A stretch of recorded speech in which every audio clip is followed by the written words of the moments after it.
Hello everyone and welcome back to Towergate. It is Towergate day number 1031, Sunday, February the 2nd, 2020. Thank you so much for tuning in. Good to be back with you. Alrighty, don't forget to get your comments in the comments section of this video for your pick for Dumbass of the Week. Be sure and put your guess or your pick or what have you into the comments section by 8:30 p.m. Eastern Standard Time, especially if you're in Asia. Douglas. Okay, my friends, it's been a long time coming, but I now feel pretty comfortable in telling you that I think and I believe that it is happening. It is happening. I believe, based on recent things that have been happening here, especially in the past couple of weeks, that Barr and Durham are now setting the stage for the indictments. So I want to read to you just a few things here, and then I'll explain. Attorney General Barr has named top U.S. attorney in District of Columbia, which is the largest U.S. attorney office in the United States. Timothy Shea will now be over 300 U.S. attorneys in D.C. Shea has been Barr's top legal counsel and has been one of his closest advisors. Shea will take over the lingering cases from Mueller's witch hunt, along with a number of politically charged investigations. Shea will also oversee potential prosecutions if Congress finds a witness in contempt. Barr, Attorney General Barr, told NBC News in an interview just a few weeks ago that, quote, in no uncertain terms, that the FBI acted in bad faith in regards to the Russia investigation, unquote. Timothy Shea will replace Jesse Liu. Shea served previously as a U.S. attorney in the Eastern District of Virginia, where he prosecuted drug trafficking, violent crime, and public corruption cases. Public corruption cases. One report says that there is a lot of buzz in D.C. over this move by Barr, and many are expressing concern that Barr would appoint his close personal confidant, Shea, with the express purpose of handling highly politically charged cases at a time when a U.S. attorney is investigating possible crimes associated with the 2016 election and Russian interference in the election, with the focus on investigating the investigators. In Shea's character, his bio, pretty much very similar to that of John Durham.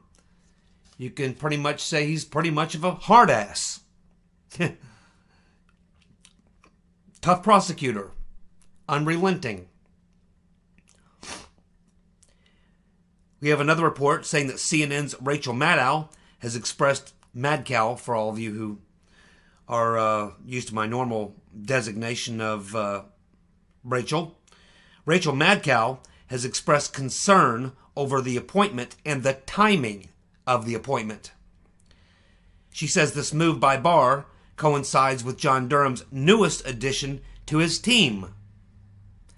John Durham's newest addition to his team, Sarah Carwin. Carwin will now lead the criminal division. Carwin is also known for prosecuting violent criminals, drug traffickers, and corrupt public officials.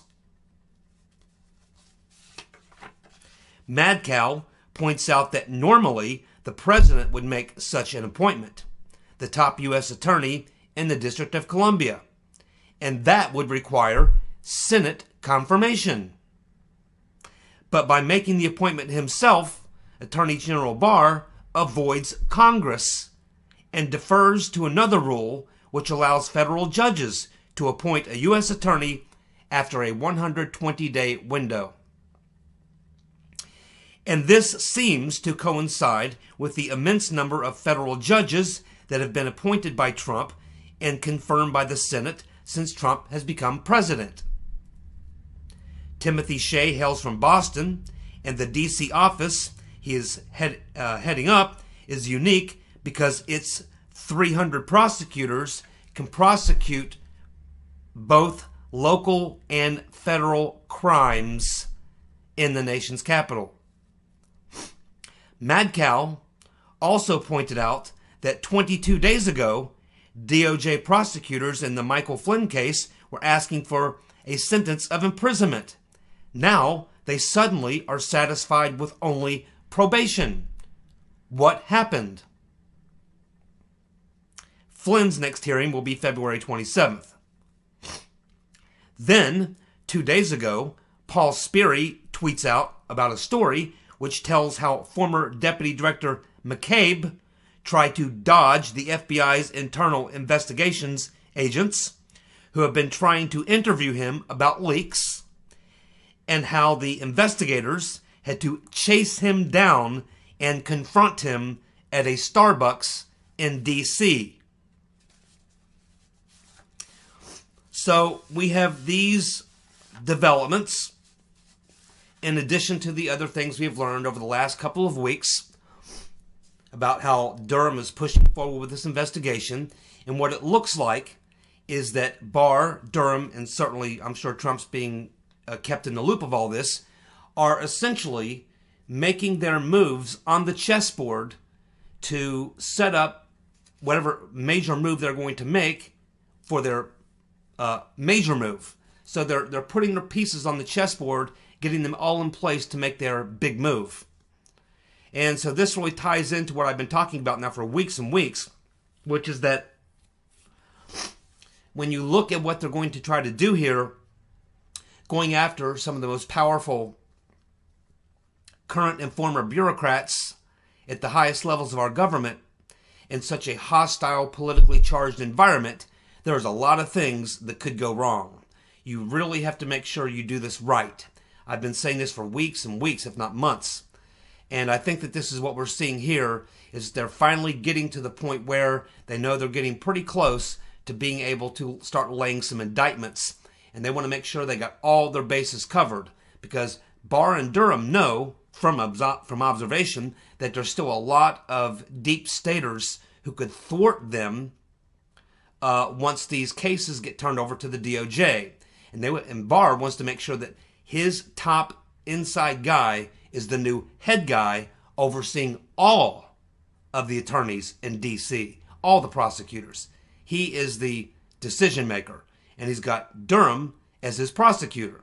So this seems to cover all of his bases. Not to mention, we know that Trump has been getting, through Senator McConnell, has been getting just tons and tons of federal judges appointed to the bench all over this area.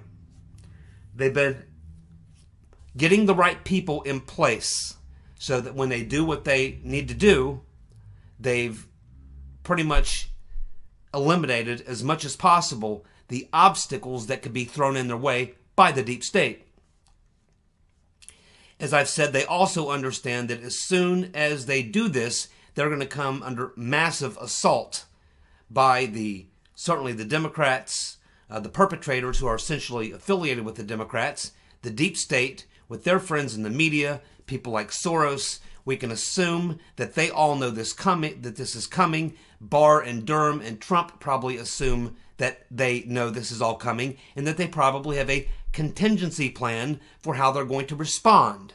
Now, any political advisor would tell the president probably just what Barr and Durham and Trump's people around him will tell him is most likely what the perpetrators and the demo commies and all their allies will do is they will say, okay, once these indictments start coming down, see, this is an example of Trump and Durham, and they're like Hitler, and they're going to try to use this against Trump in the 2020 election to try to say, see, this is the kind of tyranny we're talking about. Trump using the government as a weapon law enforcement as a weapon to go after his political enemies, making up this story about how the FBI, who was just trying to protect us from the Russians, were unlawfully surveilling the Trump campaign when they had every right to do all this stuff. And this is what they're going to try to spin. Now, my guess is that there have been probably quite a few secret meetings between Trump and the people he really trusts, probably Kellyanne Conway, probably his closest advisors, Stephanie Grisham. She's the spokesperson, because they probably know that what's going to be coming, and they want to make sure that they have really two things. Number one, a very good political strategy for how to combat the propaganda, because it's going to become a propaganda war. But they also want to make sure that Barr and Durham have their facts, their case, airtight case, lockdown, airtight case, no holes. And they probably want to make sure that they have put in place people in key positions that can prevent the deep state from obstructing justice against the perpetrators. So my guess is there's been a lot of planning on the political side, on the legal side, because as far as the case is concerned, we've known for a very long time, just as Barr and Durham have known for a very long time, what happened here. It was a coup. So when you're trying to take out the coup plotters, and they are connected to so many powerful people and so many powerful interests, it's a very, very dangerous game.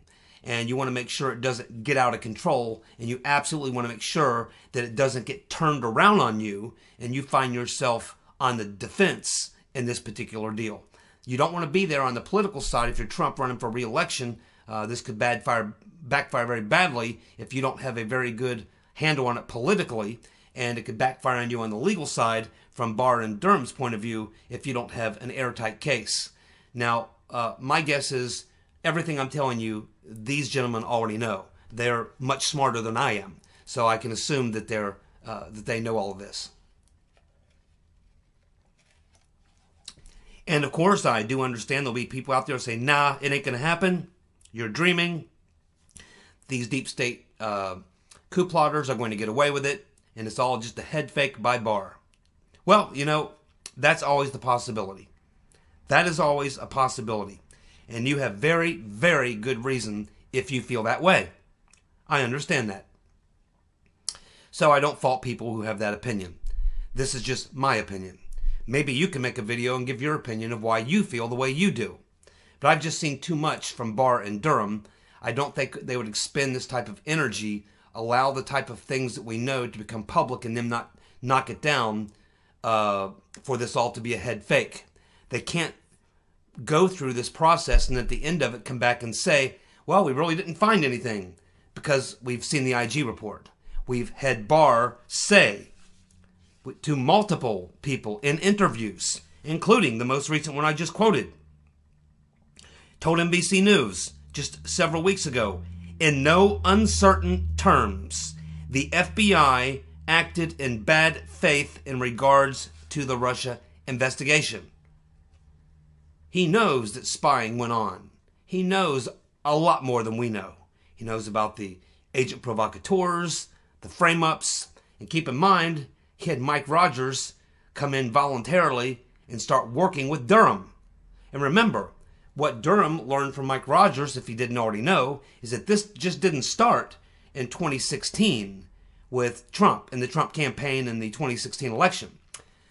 This was already going on. It began at least as early as 2012. Rogers is going to be telling, or has told, and can probably even give them the names or provide the documents, showing there were thousands of people that the American citizens, that the Obama administration was spying on and unmasking, even before the campaign started. Journalists, right-wing, patriot-type groups. We know what they did with the IRS scandal, launching that attack. This weaponization of the intelligence agencies, law enforcement, by the Obama administration began at least as early as 2012. So this is a much bigger, much more encompassing crime than just what happened with Spygate. Now, obviously, with Spygate and the coup, it takes on a whole other level, because now we're talking about trying to first derail a presidential campaign using the resources of the government based on fake opposition research paid for by the opposition candidate. And then once that candidate wins the election, they continue to try to carry out a coup, even after they learn that everything that they had been working from was false. So it's really bad. And you can't let, and everybody knows it. There's millions and millions and millions and millions of people who know. It's not like John Durham and Sean Hannity are not aware of the books that have been written. It's not like they're not aware of the multiple interviews by members of Congress and others who've gone on various Fox News programs and talked about these things. They probably watch Fox News. I would assume they watch Fox News. They're both Republicans. I don't think Barr and Durham sit around and watch Rachel Madcow.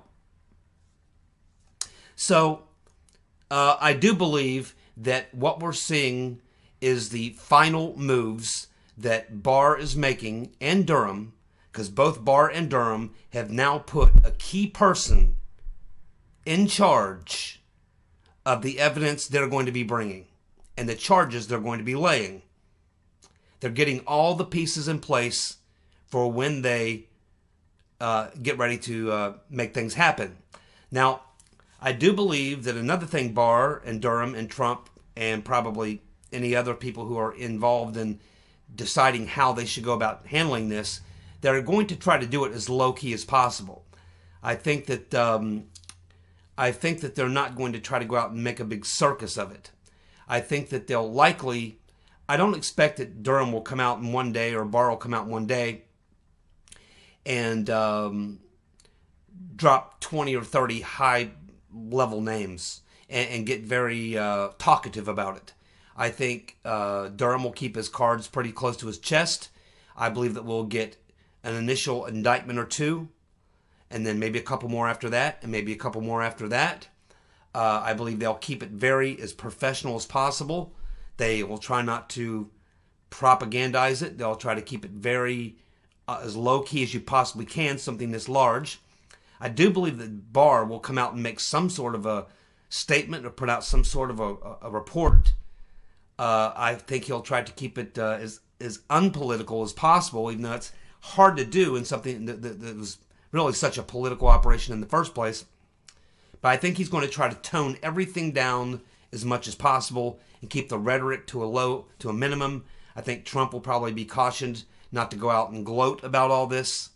I think that they're going to have to work on the psychological aspect of how they do this. You could shock a lot of people because it will give a certain amount of people, millions of people in the country, will make them kind of step back and go, whoa, what exactly is going on here? I mean, we do see a presidential administration taking down the former FBI director, deputy FBI director, maybe head of the CIA, DNI. We're talking about the very top people of the previous administration and placing the president himself into the possible crosshairs. You could have other high-level people within the cabinet, Susan Rice, Samantha Power, Ben Rhodes. These people are probably all drawn into this as well. Then you have probably dozens of people in that second tier, people like Pienka, Strzok, Page, Baker, all these people. You also are going to have people drawn in from the political side, from the Democrats with the rotten Reverend Clinton, her cagey henchmen, Shearer and Blumenthal. All these people, whether or not what they did constitutes crimes, certainly if they're caught up in a criminal conspiracy, that those were crimes. It'll be interesting to see how far Durham will extend this thing, or if he'll even try to tie together a grand conspiracy, or if he'll just charge people for individual violations of statutory laws. So we don't really know, but I feel pretty damn confident in saying to you today that after a very, very long time, I'm pretty darn sure that it is happening.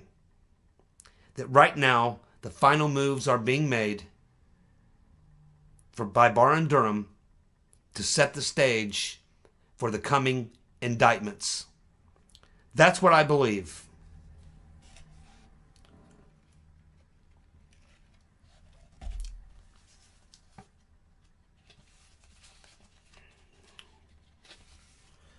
We do have some other news.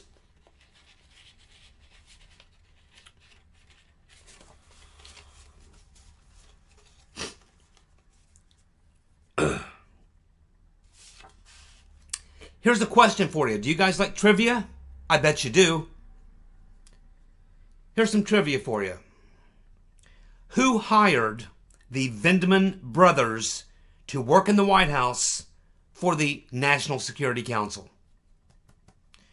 Who hired the Vindman brothers to work in the White House for the National Security Council? The answer is the Walrus, John Bolton.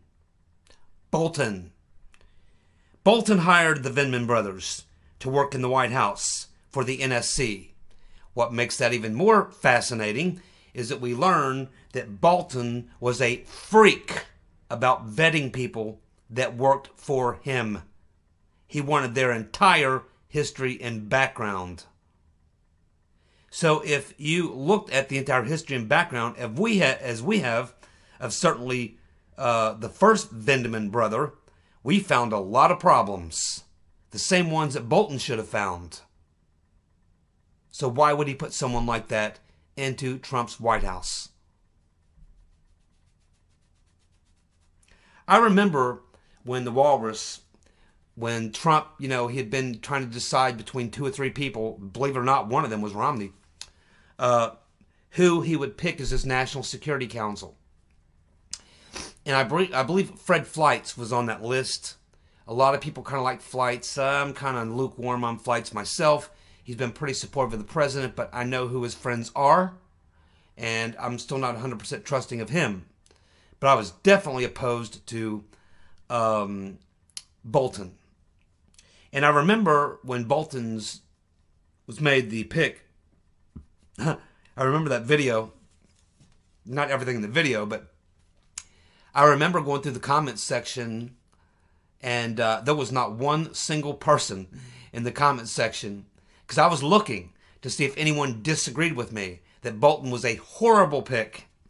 I can't remember a single person in the comments section disagreeing with me that Bolton was a horrible pick.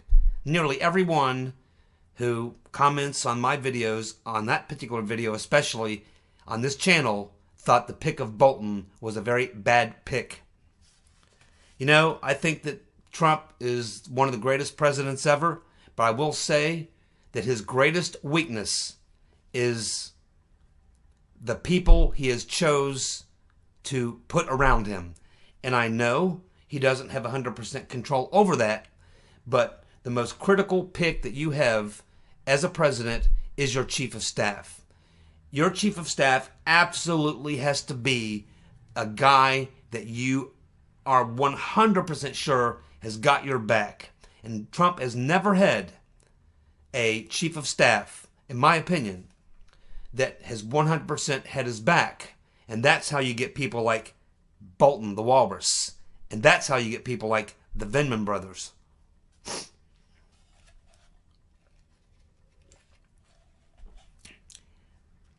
Former U.S. ambassador to Ukraine, Yovanovitch, is retiring from the State Department. That's interesting timing, don't you think? Maybe she watched Rudy's podcast. Then we have Alan Dershowitz on Fox on Friday morning saying that, hey, when Trump is acquitted, the impeachment disappears. He will no longer be impeached. Bet Nancy Pelosi will be happy to hear that. Pelosi galore. She's like, Trump will always be impeached. From now forever in history, Trump will always be on record as being impeached. Not if he's acquitted. Once he's acquitted, that's erased from the history books. Pelosi galore.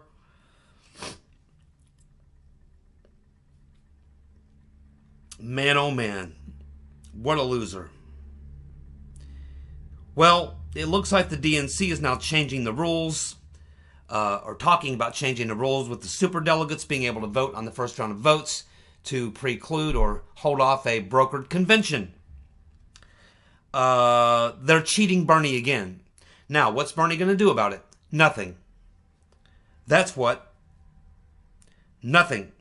All he'll do, in fact, he'll enjoy it. That'll only make his supporters want to donate more money, which they'll put on credit cards. And they'll charge themselves into debt that they'll be paying off or forfeiting on for the next decade. And Bernie will eventually sell his subscriber list to the DNC for $10 to $20 million.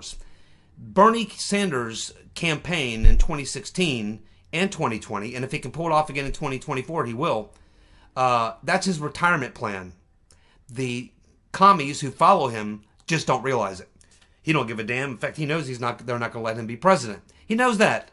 And he knows even if he won the nomination, he knows he would get trounced in a general election.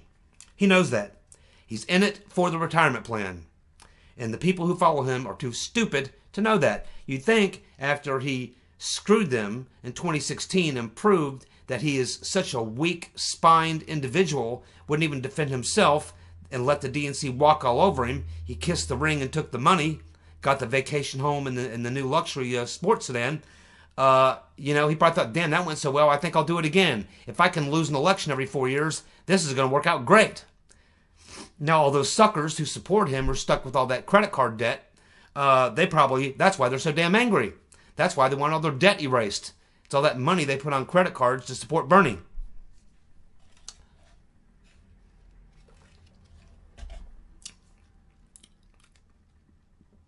And of course, right along with talking about now making rules changes, the DNC is now going to allow little Mikey Bloomberg in the debate after he made a $350,000 donation to the DNC. So they wouldn't let in Tulsi, wouldn't let in Andrew Yang, wouldn't let in the black man. Nope, wouldn't do that. But they will let in the billionaire, as long as he donates $360 million to the DNC, which he did. And now he gets in the debate. They're going to change the rules. See what I mean? You know what? I mean, good. I mean, I'd be just as, I don't really care. Trump runs against Commie Bernie, Commie Bloomberg, Commie Warren, Commie whoever. I don't care which commie he runs against. He's going to beat them all. The rotten Reverend Clinton, probably. Some people think that she wants to be like, maybe she's trying to work her way like a VP, vice president. I don't think Hillary has any interest whatsoever in VP, and I don't think there's a single Democrat stupid enough to want to be Hillary's VP. You know what I mean? Boy, oh boy. I wonder if you were Hillary's VP, and I wonder if you get a call from your agent, whoever handles your life insurance, telling you that your premium just went up. Well, we've been doing some research, and it appears a lot of people connected to the Clintons, particularly Hillary, they seem to have died suddenly. So we're going to have to increase your policy, your premium. Your chances of death just went up a great deal.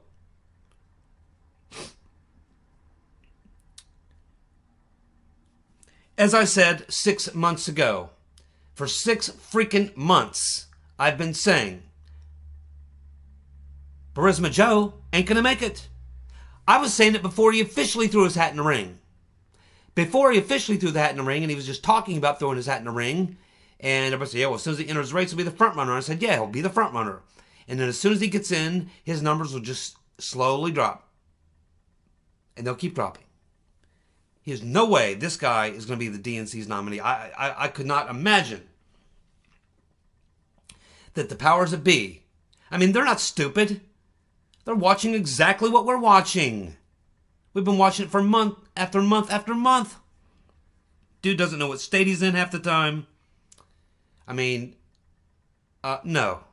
I've been saying for a long time, I just see absolutely no way that Burisma Joe is going to make it to the end. I just don't see it happening. And right now, we just had a poll that came out Friday, and for the first time, Commie Bernie is now taking the lead in a national poll. And that's the first time that's happened.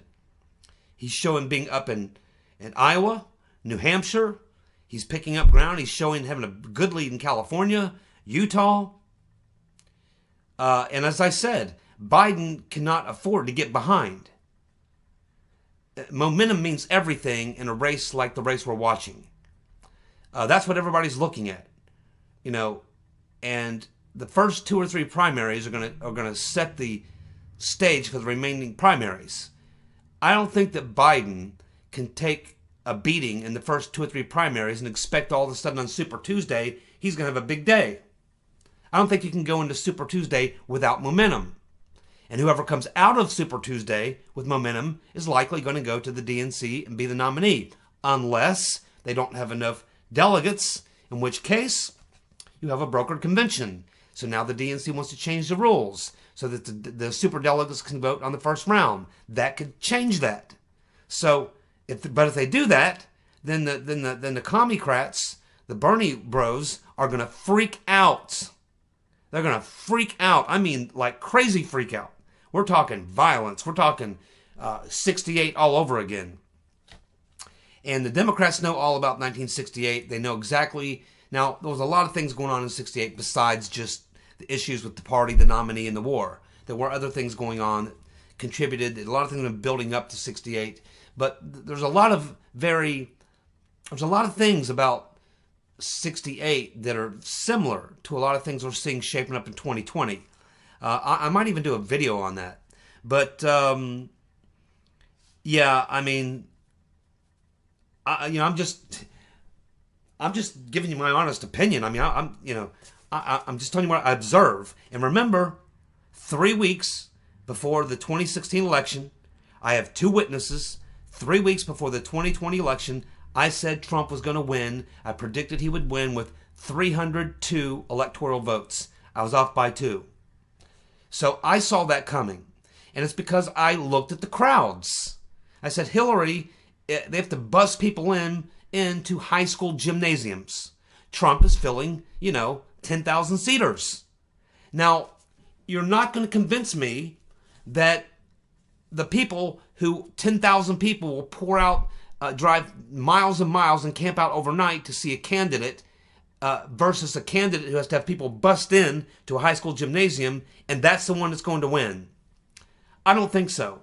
In a year when it was an anti-establishment candidate year, in a year where we had just seen Brexit, in a year when we had just seen populists winning all over Europe, everything in my mind said Trump's going to win. And the same thing holds true today. And when I look at the Democratic field, I'm watching Biden now for we've been watching him now for 7-8 months. He still cannot generate any enthusiasm. He cannot put more than 50 people in a room. His thoughts are jumbled. There's no way that he can stand on a stage next to someone like Trump without just getting obliterated. Just purely on how it looks. Even if you don't agree with the policies. Just on how bad it will look. It's just not going to work. Visual things in politics. People are very visual. They're visual, it's very powerful. What people see with their eyes. Most people relate to things in a very visual way.